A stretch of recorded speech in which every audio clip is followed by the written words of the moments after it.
இன்றைக்கி கடவுள் நம்மளுக்கு கொடுத்துருக்க வசனம் 2 சாமுவேல் 12:12. நீ ஒளிப்பிடத்தில் அதை செய்தாய், நானும் இந்த காரியத்தை இஸ்ரவேலர் எல்லாருக்கும் முன்பாகவும் சூரியனுக்கு முன்பாகவும் செய்விப்பேன் என்றார் என்று சொன்னான். இந்த வசனத்தை கொண்டு கடவுள் மட்டும் என்ன சொல்கிறத பார்ப்போம். உரியாவின் மனைவியை தாவீது ராஜா அடையணும்னு உரியாவை கொன்று போட்டுறான்.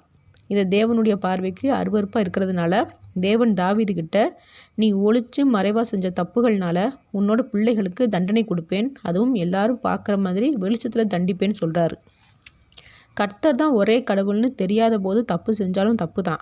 ஆனால் கர்த்தர் நம்மளை தேர்ந்தெடுத்து அவர் தான் ஒரே கடவுள்னு புரிய வச்சதுக்கு அப்புறம் தப்பு செய்யும்போது தேவனுக்கு ரொம்ப கோபம் வரதான் செய்யும். ஏன்னா நம்ம கர்த்தர் தான் ஒரே கடவுள்னு உணர்றதுக்கு முன்னாடி தப்புகள் செஞ்சிருந்தாலும் தேவன் நமக்கு வெளிப்பட்டு நம்ம செஞ்ச தப்புகளை மன்னித்து நம்மளை ஏற்றுக்கிறாரு. அதுக்கப்புறமும் நம்ம தப்பு செய்யும்போது அவருக்கு பிடித்த தாவீதானாலும் சரி, மோசேவானாலும் சரி, நாமளானாலும் சரி தண்டனை நிச்சயமாக உண்டு. அந்நிய தேவர்களை வழிபட்டவங்களும் சரி, இல்லை பிறக்கும்போதே கிறிஸ்தவர்களாக இருந்தாலும் சரி, கர்த்தர் தான் ஒரே கடவுள்னு உணர வச்சதுக்கப்புறம் நம்ம தப்பு செய்யும்போது தேவனுக்கு நிச்சயமாக கோபம் வரதான் செய்யும். எப்போ தேவன் நம்மளை தெரிந்து கொண்டாரோ அப்போவே நம்ம முன்னாடி செய்த பாவத்தை எல்லாத்தையுமே மன்னித்து நம்மளை சுத்தமாக்கி தான் ஏற்றுக்கிறாரு. அப்படி சுத்தமாக்கினதுக்கப்புறமும் நம்ம தப்பு செய்யும்போது தான் தேவனோட தண்டனைக்கு இரையாகிறோம். தேவ பிள்ளைகள்னு யாரை சொல்கிறோம்?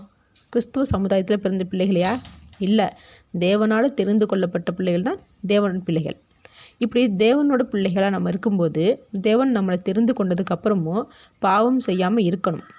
நம்ம செய்கிற தப்புகள்னால தேவன் அந்த பாவங்களை பிள்ளைகள் மேலே வர பண்ணுவேன்னு சொல்கிறாரு. அதனால் தேவனுடைய கோபத்துக்கு இரையாகாதபடி எச்சரிக்கையாக இருந்து தேவனுடைய நீதியின் வார்த்தையில் நடப்போம். ஆமேன்.